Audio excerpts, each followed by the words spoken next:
توشہ خانہ چوری کیس میں آج ایڈیشنل سیشن جج ہمایوں دلاور کی عدالت میں کیس کی سماعت اس وقت جاری ہے۔ یہ اپنی نوعیت کا واحد کیس ہے جو پچھلے لگ بھگ 11 ماہ سے زیر سماعت ہے۔ ان 11 ماہ کے اندر مرکزی ملزم عمران احمد نیازی صرف 3 بار عدالت کے روبرو پیش ہوئے اور تمام جو الزامات لگائے گئے تھے اور ثبوت پیش کیے گئے تھے ان کا جواب دینے سے قاصر رہے۔ اب بھی جب کیس اپنے حتمی مراحل میں داخل ہو چکا ہے، راہ فرار اختیار کرنے کی بھرپور کوشش کی جا رہی ہے اور کوشش کی جا رہی ہے کہ کسی قسم کے سوال کا کوئی جواب نہ دینا پڑے، یہ نہ بتانا پڑے کہ توشہ خانہ سے تحائف کیوں لیے تھے، یہ نہ بتانا پڑے کہ جو تحائف بلیک مارکیٹ میں بیچ کے کروڑوں اربوں روپے کمائے وہ پیسہ کہاں گیا، یہ نہ بتانا پڑے کہ توشہ خانہ کے تحائف ڈکلیئر کیوں نہیں کیے، یہ نہ بتانا پڑے کہ توشہ خانہ کے تحائف بیچ کے جو رقوم حاصل کی گئی تھی وہ رقوم جس اکاؤنٹ میں جمع کروائی گئی وہ تحفوں کی اصل قیمت کے ساتھ مطابقت کیوں نہیں رکھتی۔ کوئی ایک جرم نہیں ہے، نیازی صاحب کے جرائم کی فہرست بہت طویل ہے اور اتنی طویل ہے کہ 11 ماہ انہوں نے آئیں بائیں شائیں کرنے میں گزار دیے، عدالت کے دائرہ اختیار کو چیلنج کرتے ہوئے، عدالت کے دائرہ اختیار کے ساتھ ساتھ ٹرائل جج پہ عدم اعتماد کرتے ہوئے، ٹرائل کورٹ سے کبھی ہائی کورٹ، ہائی کورٹ سے کبھی سپریم کورٹ، سپریم کورٹ سے کبھی واپس ہائی کورٹ۔ تو یہ جو کلیم اللہ سے سمیع اللہ اور سمیع اللہ سے کلیم اللہ کھیلا جا رہا ہے پچھلے 11 ماہ سے، اس کا کوئی نہ کوئی منطقی انجام ہے۔ اس کیس نے کہیں نہ کہیں جا کے اختتام پذیر ہونا ہے، مگر انہونے واقعات ہو رہے ہیں اور واقعات ایسے ہو رہے ہیں کہ جو پاکستان کی عدالتی تاریخ میں کبھی نہیں ہوئے کہ آپ عدالت پر دھاوا بھی بولتے ہیں اور پھر فخر کرتے ہیں، کوئی پتہ نہیں پنجوٹا صاحب ہے، میں نہیں جانتا، کبھی اپنی کمیونٹی میں دیکھا نہیں ان کو، وہ جج سے زبان درازی بھی کرتے ہیں، بدتمیزی بھی کرتے ہیں، ان کو انڈر پریشر لانے کی بھی کوشش کرتے ہیں کیونکہ جواب ہے نہیں، سوال کچھ پوچھا جاتا ہے، جواب کچھ دیا جاتا ہے۔ تو ہم تو پہلے دن سے کہہ رہے ہیں کہ میاں نواز شریف بے گناہ تھے، ان کی بیٹی بے گناہ تھی، مگر بیٹی کی انگلی پکڑ کے وہ روز عدالت میں میرٹ پہ اپنا کیس آرگیو کرتے تھے۔ انہوں نے ایک دن بھی التوا کی درخواست نہیں دی، ایک دن بھی عدالت کی کارروائی کو ملتوی کرنے کی درخواست نہیں دی اور عدالت کے سامنے تفصیل کے ساتھ اپنا سارا کیس رکھا۔ تو آج میں یہ سمجھنے سے قاصر ہوں کہ آپ دوسری دفعہ سپریم کورٹ کیسے جا سکتے ہیں،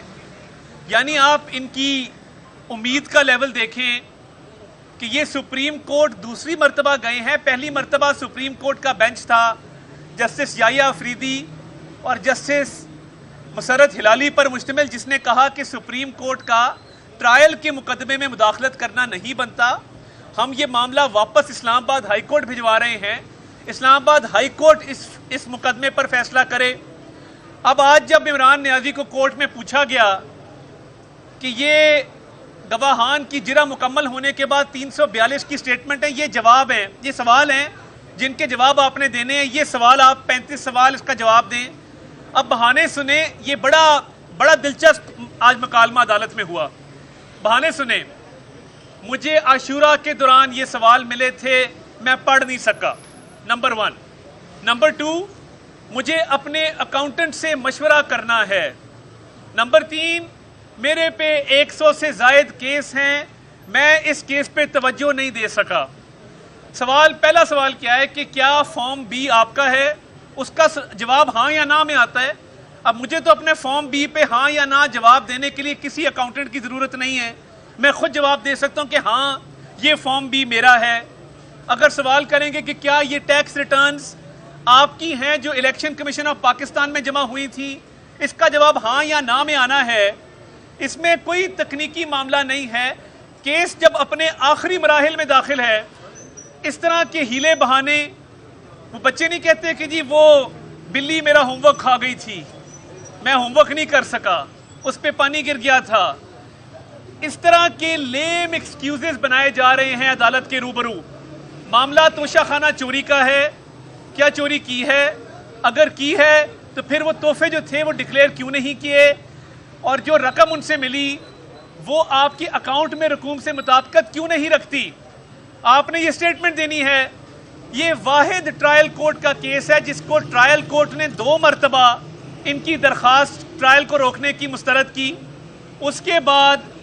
اسلام آباد ہائی کورٹ نے 2 مرتبہ ٹرائل روکنے کی سزا مسترد کی، پھر 1 مرتبہ سپریم کورٹ نے ٹرائل روکنے کی سزا مسترد کی۔ کیونکہ کوئی سٹے آرڈر نہیں ہے،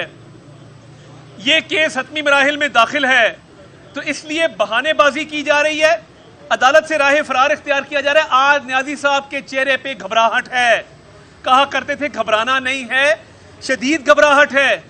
آج جواب دینے کو کوئی نہیں ہے،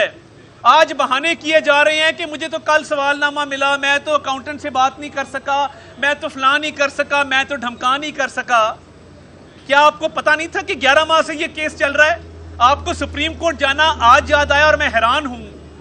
کہ بشیر کی، احمد کی، بوٹے کی درخواست پہ تو نمبر الاٹ نہیں ہوتا سپریم کورٹ میں، تو یہ کیسی درخواست ہے کہ صبح آئی ہے اور دوپہر کو نمبر الاٹ ہو گیا؟ اب یہ تمام نظریں انہوں نے سپریم کورٹ کی طرف لگائی ہیں، اس میں اس کا قصور نہیں ہے۔ جس ملزم کو جسمانی ریمانڈ کے دوران رہائی مل جائے سپریم کورٹ سے، اس کا تو بار بار دل کرے گا، اس کا جی چاہے گا کہ مجھے روز روز ایسی عنایات کرامات میرے پر ہوں، مجھے روز بلایا جائے اور کہا جائے گڈ ٹو سی یو، کیا خوب لگ رہے ہیں، کہاں سے آ رہے ہیں؟ ٹرائل کورٹ سے آ رہے ہیں، جائیں معاف کیا۔ اس طرح کا معاملہ نہیں ہوگا۔ ٹرائل کورٹ کو بار بار روکنا، بہانے بازی کرنا، جواب نہ دینا۔ اب آپ کی 342 کی سٹیٹمنٹ ہے جو تمام گواہان کے بیانات قلم بند ہونے کے بعد، دونوں سائیڈوں کی جرح مکمل ہونے کے بعد ملزم کو موقع دیا جاتا ہے کہ وہ اپنی صفائی میں کچھ کہے۔ اگر آپ کے پاس صفائی میں کہنے کو کچھ نہیں ہے بہانوں کے علاوہ، تو پھر تو یہ کیس ختم ہو جانا چاہیے اور کوئی نہ کوئی فیصلہ اس کا ہو جانا چاہیے،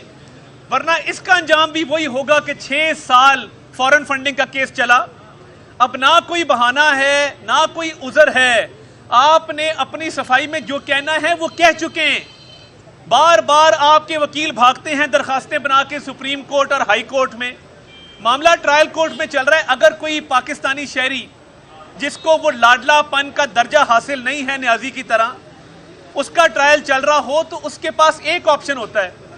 کہ جب اس کو سزا ہو جائے وہ تب ہائی کورٹ یا سپریم کورٹ میں جاتا ہے، درجہ بدرجہ سزا کی اپیل ہوتی ہے اسلام آباد ہائی کورٹ،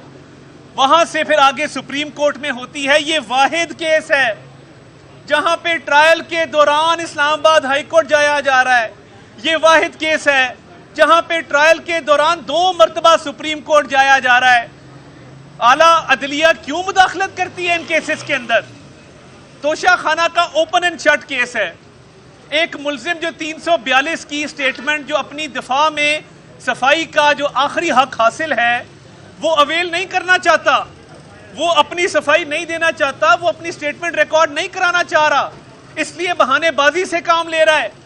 اور اس طرح کے فضول بہانے میرا خیال ہے پاکستان کی عدالتی تاریخ میں کسی نے نہیں لگائے ہوں گے کہ میری اکاؤنٹنٹ سے بات نہیں ہو رہی، مجھے کل سوال نامہ آپ کا موصول ہوا ہے۔ اعلیٰ عدلیہ کی مداخلت بار بار کروانے کی جو کوشش کی جا رہی ہے، اس کو پتہ ہے کہ یہ چور ہے، پتہ ہے کہ توشہ خانہ کی چوری کی ہے، تحفے ڈکلیئر نہیں کیے، پتہ ہے کہ جو علی ظفر، اب دیکھیں علی ظفر صاحب ان کے وکیل ہیں، انہوں نے الیکشن کمیشن کی پروسیڈنگ میں مانا کہ ہم نے یہ تحفے بیچے ہیں، مانا کہ تحفے بیچ کے رقوم حاصل کر کے بینک الفلاح کے اکاؤنٹ میں جمع کرائی ہیں۔ اب وہ جو اکاؤنٹ ہے اس میں اتنی رقم آئی نہیں جتنی کلیم کی جا رہی ہے۔ علی ظفر صاحب ہمارے وکیل تو نہیں ہیں، ان کے اعترافی بیان موجود ہیں. تو اب 11 ماہ آپ نے, یہ اتنا سا ٹرائل تھا, یہ 3 مہینے سے اوپر کا ٹرائل نہیں تھا توشہ خانہ کا, آپ نے 11 ماہ چلایا ٹیکنیکلٹی پہ کھیل کے کہ میں نے چوری کا جواب نہیں دینا, میں نے نان ڈیکلریشن کا جواب نہیں دینا, میں نے اثاثے چھپائے ہیں, میں جواب دینے سے قاصر ہوں, جو اکاؤنٹ میں پیسے آئے وہ کم کیوں آئے میں بتانے سے قاصر ہوں. مگر آج پھر وہی روش ہے کہ آپ میرٹ پہ کیس آرگیو نہیں کروانا چاہتے, تکنیکی بنیادوں پہ